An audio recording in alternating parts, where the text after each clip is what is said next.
Hi, my name is Stephen, and today I'm going to be giving my second informative speech on the topic of Parkinson's disease. Imagine yourself coming home from work one day and you notice that your mom is sitting on the couch. Now she is vigorously shaking on the right side of her body. After a few days of trying to convince her to go to the doctor's office, she finally complies. After her visit with the doctor, she returns home. In tears, she tells you that she has just been diagnosed with stage 1 Parkinson's disease. She has just joined a community of over 1 million people who share her ailment. And in today's speech, I will be going through a few of these aspects. The background of this disease, some of the known medical causations of the disease, and some of the available treatments for people who suffer. Now, according to the National Library of Medicine, we can see that this disease was first differentiated from other similar diseases such as multiple sclerosis back in 1872. Now, this disease is mostly characterized in its early stages by things such as tremors or shaking, if you will, difficulty walking, and loss in rigidity of movement. According to Parkinson's.org, as this disease begins to progress more from stages 1 through 3 into stages 4 through 5, these symptoms become more problematic and more pronounced. Along with this, they also begin to see an increase in things such as hallucinations and delusions, leading most of these people to have to move into assisted living facilities for the rest of their remaining lives.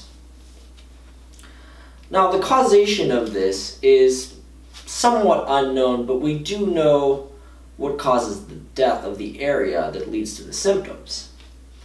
Looking at the substantia nigra, the area that is primarily responsible for the production of dopamine, which is a neurotransmitter that is responsible for the reward center of the brain and the fine motor movement of the brain. Now, the loss of this neurotransmitter is what causes the shaking and loss of virginity, as it directly correlates with the fine motor movement of each and every person. This death of the substantia nigra is primarily caused by things known as Lewy bodies.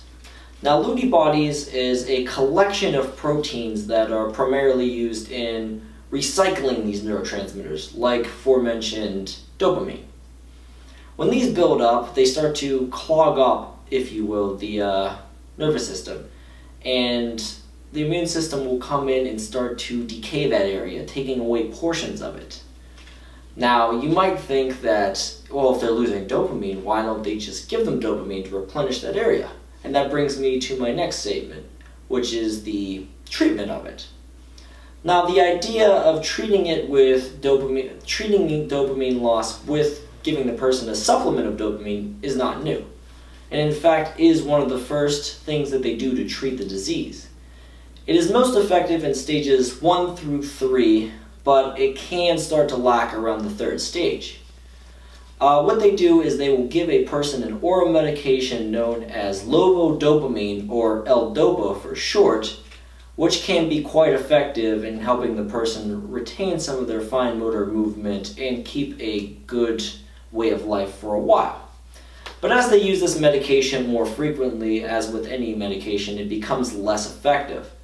And that's when moving into stages 4 through 5, and sometimes 3 to 5, there'll have to be more serious interventions needed.